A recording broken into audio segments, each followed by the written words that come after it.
میں وہ نہیں کہ کوئی مجھ سے مل کے ہو بدنام، نہ جانے کیا تیری خاطر میں یار گزرے ہے، گزر میرا تیرے کوچے سے یوں ہے اے ظالم، کہ جیسے ریت سے پانی کی دھار گزرے ہے۔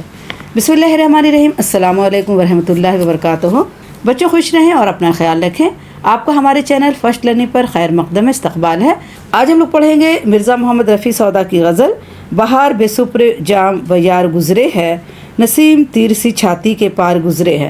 تو سب سے پہلے ہم لوگ مرزا محمد رفیع سودا کی حالت زندگی پڑھیں گے، پھر غزل کے ایک ایک شعر کی تشریح پڑھیں گے، اور اس کے بعد مشکل الفاظ کے معنی اور مشکل سوال جواب بھی پڑھیں گے۔ تو آپ میری ویڈیو میں بنے رہیں، پوری ویڈیو کو اچھے سے دیکھیں، اسکپ کیے بغیر دیکھیں، تاکہ آپ کو ساری باتیں اچھے سے سمجھ میں آ جائیں۔ اور اسکپ کرنے سے کیا ہوتا ہے کہ کچھ باتیں سمجھ میں آتی ہے، کچھ باتیں سمجھ میں نہیں آتی ہے۔ تو آپ سے گزارش ہے کہ آپ تھوڑا ویڈیو کو صبر و تحمل سے دیکھیں اور اسکپ کیے بغیر دیکھیں۔ اور آپ کہاں سے دیکھ رہے ہیں ہمیں کمنٹ باکس میں ضرور لکھیں، ٹھیک ہے؟ تو مرزا محمد رفیع سودا کی جو پیدائش ہے وہ 1713 عیسوی میں ان کی پیدائش ہے، اور 1781 عیسوی میں ان کا انتقال ہوا، یعنی 1713 میں ان کی پیدائش ہے اور 1781 میں ان کا انتقال ہوا۔ مرزا محمد رفیع نام سودا تخلص تھا، نام تھا مرزا محمد رفیع، اور سودا تخلص کرتے تھے۔ ان کے والد بغرض تجارت کابل سے دہلی آئے، ٹھیک ہے؟ ان کے والد کیا ہے؟ تجارت کی غرض سے کابل سے دہلی آئے۔ کہاں سے آئے تھے؟ کابل سے آئے تھے۔ یہ بات یاد رکھیے گا، کیونکہ اس طرح کے سوال MCQ کے کوشچن میں پوچھے جاتے ہیں۔ اور یہیں آباد ہو گئے، کابل سے آئے تجارت کی غرض سے اور دہلی میں ہی آباد ہو گئے۔ سودا دلی میں پیدا ہوئے اور قدیم رسم و رواج کے مطابق عربی و فارسی کی تعلیم حاصل کی۔ سودا کہاں پیدا ہوئے؟ دلی میں پیدا ہوئے، اور قدیم رسم و رواج یعنی جو پرانی روایت تھی، جو رسم و رواج تھی کہ بچے کو عربی اور فارسی پہلے گھر میں پڑھایا جاتا تھا، پھر اسکول میں ایڈمیشن ہوتا تھا، تو اسی قدیم رسم و رواج کے مطابق عربی اور فارسی کی تعلیم حاصل کی۔ بچپن ہی سے نہایت ذہین اور موزوں طبیعت تھی۔ بچپن سے کیا؟ بہت ذہین تھے، دماغ بہت اچھا تھا، تیز دماغ کے تھے، اور موزوں طبع تھے۔ موزوں طبع کا مطلب ہوتا ہے کسی ایسی شخصیت یا مزاج سے جو شعر و شاعری اور الفاظ کے وزن و آہنگ سے فطری لگاؤ رکھتے ہوں، یعنی ان کو شعر و شاعری سے کیا ہے؟ فطری لگاؤ تھا، بچپن سے ہی شعر و شاعری سے فطری لگاؤ تھا۔ ابتدا میں فارسی اشعار کہے اور کچھ دن سلیمان قلی خان وداد کو اپنا کلام دکھایا۔ شروع میں کیا ہے؟ فارسی میں اشعار کہتے تھے، اشعار شعر کی جمع۔ کچھ دن سلیمان قلی خان وداد کو کیا ہے؟ اپنا کلام دکھایا۔ اس کے بعد شاہ حاتم کے باقاعدہ شاگرد ہوئے۔ سودا کی شاعری کا شہرہ سن کر نواب شجاع الدولہ نے برادر من مشفق من لکھ کر انہیں لکھنؤ آنے کی دعوت دی، اور سودا کی شاعری کا انہوں نے شہرہ سنا، یعنی شہرت ہوئی، تو نواب شجاع الدولہ نے انہیں کیا لکھا؟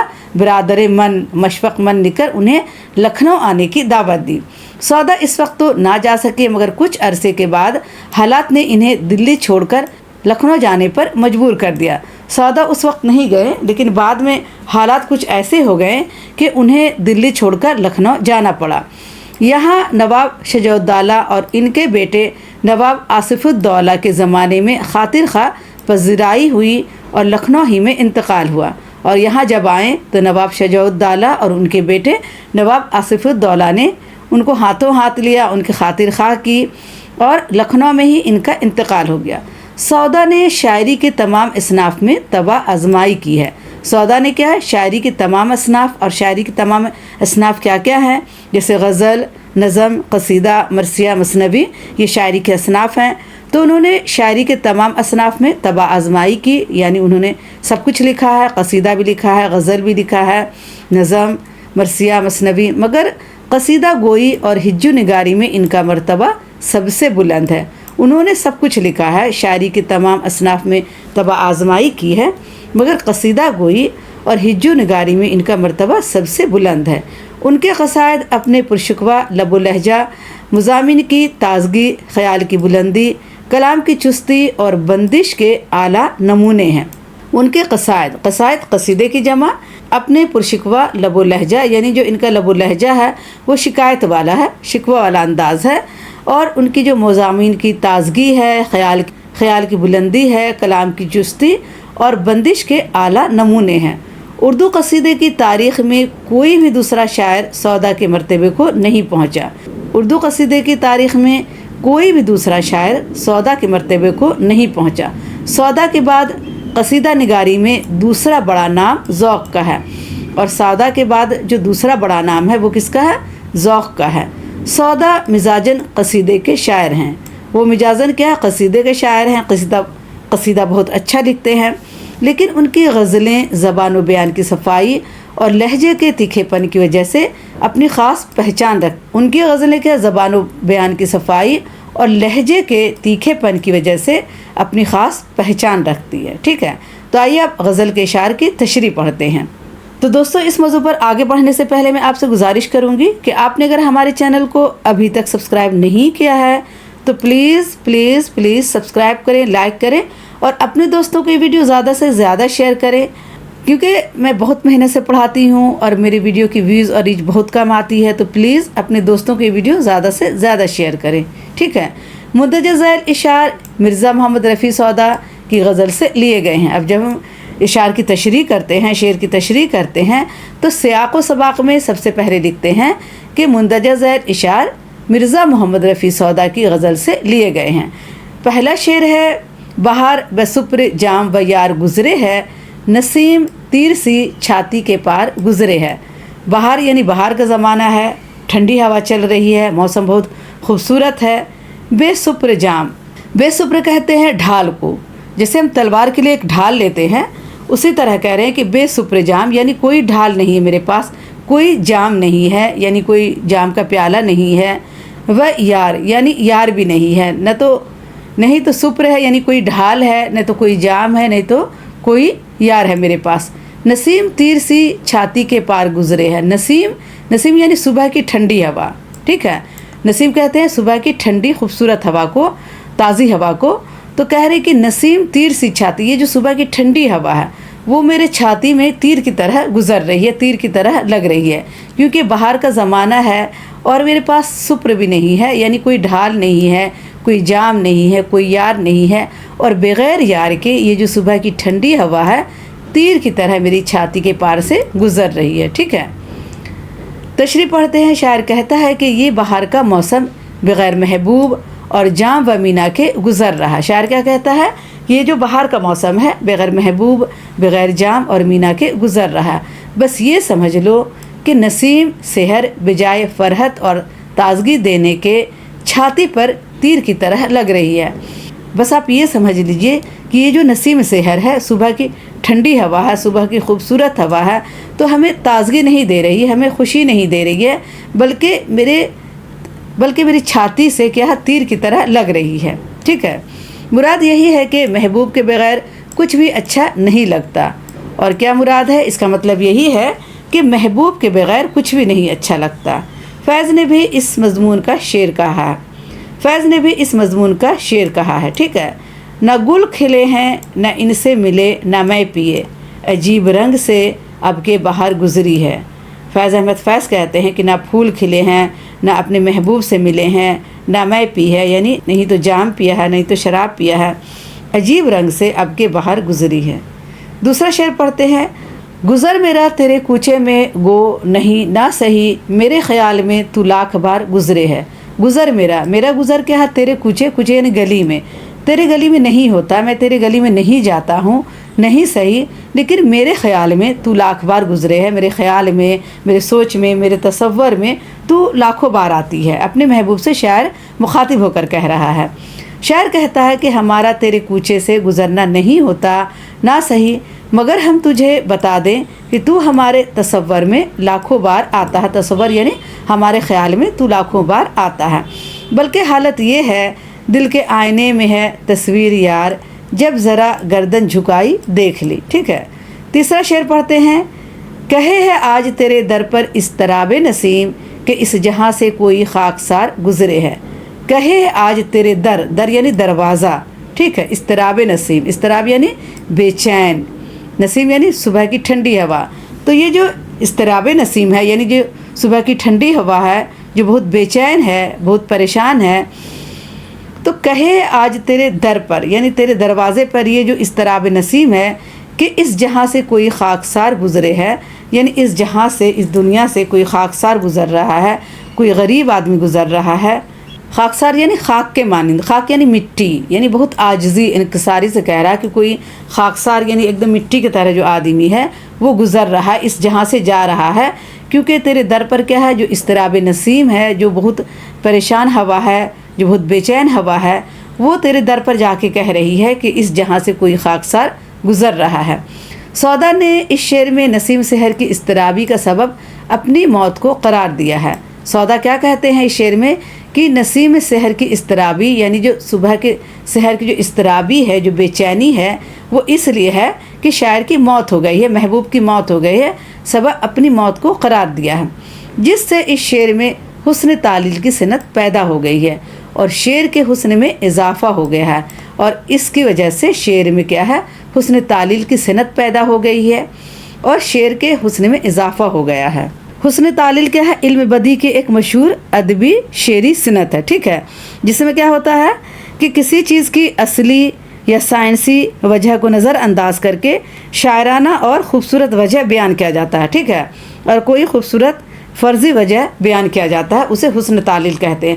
جو اس کا اصلی وجہ ہے وہ نہیں بتایا جاتا، بلکہ اس میں کیا ہے، شعر میں خوبصورتی پیدا کرنے کے لیے کوئی فرضی وجہ بتا دیا جاتا ہے. جیسے یہاں پر اضطراب نسیم کو کیا کہا جا رہا ہے کہ میری موت کا سبب ہے، ٹھیک ہے، اور اس سے کیا حسن تعلیل کی صنعت پیدا ہو گئی ہے اور شعر کے حسن میں اضافہ ہو گیا ہے. کہتے ہیں کہ اے محبوب، تیرے کوچے سے یہ جو صبح نسیم بے چینی سے گزر رہی ہے، اس کا مطلب یہ ہے کہ وہ تجھے ہماری موت کی اطلاع دے رہی ہے، تجھے بتا رہی ہے کہ تیرے عشق میں ہم نے جان دے دی ہے، ٹھیک ہے. چوتھی شعر ہے، میں وہ نہیں کہ کوئی مجھ سے مل کے ہو بدنام، نہ جانے کیا تیری خاطر میں یار گزرے ہیں. شاعر کہتا ہے کہ میں ویسا انسان نہیں ہوں کہ مجھ سے مل کر کوئی بدنام ہو جائے. نہ جانے کیا تیری خاطر میں یار گزرے ہے، اور نہ جانے کیا تیری خاطر میں یار گزرے ہے یعنی تو کیا سوچتی ہے میرے بارے میں، کیونکہ مجھ سے مل کر تو بدنام نہیں ہوگی. شاعر اپنے محبوب کو سمجھا رہا ہے کہ تمہارا مجھ سے ملنا ایسا کوئی عیوب عمل نہیں، عیوب عیب کی جمع، یعنی تم مجھ سے مل سکتی ہے، کوئی عیب نہیں ہے اس میں کہ اس ملاقات سے تم رسوا ہو جاؤ گی. پتہ نہیں تم کیوں اس طرح سوچتی ہو. شاعر اپنے محبوب کو سمجھا رہا ہے کہ تم مجھ سے مل سکتی ہو، تم مجھ سے مل کر بدنام نہیں ہوگی اور اس ملاقات سے تمہیں رسوائی نہیں ہوگی. پتہ نہیں تم کیوں ایسا سوچتی ہو، ٹھیک ہے. اگلا شعر ہے، گزر میرا تیرے کوچے سے یوں ہے اے ظالم کہ جیسے ریت سے پانی کی دھار گزرے ہے. شاعر کہتا ہے میں تیرے کوچے سے اس طرح گزرتا ہوں جیسے ریت سے پانی کی دھار گزر جاتی ہے، بالکل چپ چاپ اور بالکل سیدھی چلی جاتی ہے، اسی طرح میں تیری گلی سے گزرتا ہوں. شاعر اپنے محبوب سے کہہ رہا ہے کہ اے میرے محبوب، ہم تیری رسوائی کے خوف کی وجہ سے تیرے کوچے سے بالکل ایسے ہی گزرتے ہیں جیسے ریت سے پانی گزرتا ہے. شاعر کیا کہتا ہے کہ ہم تیرے گلی سے، کوچے یعنی گلی سے، اس طرح سے گزرتے ہیں کہ تیری رسوائی نہیں ہو، اس خوف سے بہت آہستہ سے گزر جاتے ہیں جیسے ریت سے پانی گزر جاتا ہے.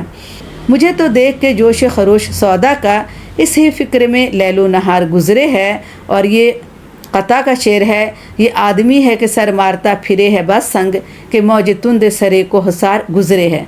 مجھے تو دیکھ کے جوش و خروش سودا کا، سودا کہہ رہے ہیں کہ مجھے جوش خروش دیکھ کے سودا کا اس ہی فکر میں لیل و نہار گزرے. لیل یعنی رات اور نہار یعنی دن. جوش و خروش یعنی بہت زیادہ جوش اور تیزی. تو سودا کہتے ہیں کہ میں سودا کا جوش خروش دیکھ کر کے، اپنے آپ سے مخاطب ہیں کہ میں سودا کا جوش خروش دیکھ کر کے اس فکر میں ہوں، اسی فکر میں میرا لیل و نہار گزرے ہے. یہ لیل یعنی رات اور نہار یعنی دن. یہ آدمی ہے کہ سر مارتا پھرے ہے بس سنگ، یعنی سنگ سے کیا ہے، بس سنگ یعنی سنگ کے ساتھ یہ آدمی کیا اپنا سر مارتا ہے کہ موج تند سرے کو حسار گزرے ہے. جس طرح موج تند کسے کہتے ہیں، تیز لہر کو. جس طرح تیز لہر سرے کو حسار گزرے ہے یعنی پہاڑ سے جا کر کیا ٹکراتی ہے، اسی طرح یہ آدمی جو ہے، جو سودا ہے، یہ کیا ہے سنگ کے ساتھ اپنا سر پھوڑتا ہے. سنگ یعنی پتھر سے اپنا کیا سر مارتا ہے. سودا کے عشق کا جوش و خروش دیکھے یہ پتھر سے کیا سر پھوڑ رہا ہے اور جنونی کیفیت میں اپنے دن گزار رہا. سودا کیا ہے، اپنے عشق کا جوش خروش دیکھ کر کے پتھر سے سر پھوڑ رہا ہے اور جنونی کیفیت میں اپنے دن گزار رہا ہے. مراد یہی ہے کہ سودا اپنے جنون عشق کے بارے میں محبوب کو بتا رہے ہیں اور کہہ رہے ہیں کہ اب تو سنگ ہی میری آشفتہ سری کا علاج رہ گیا.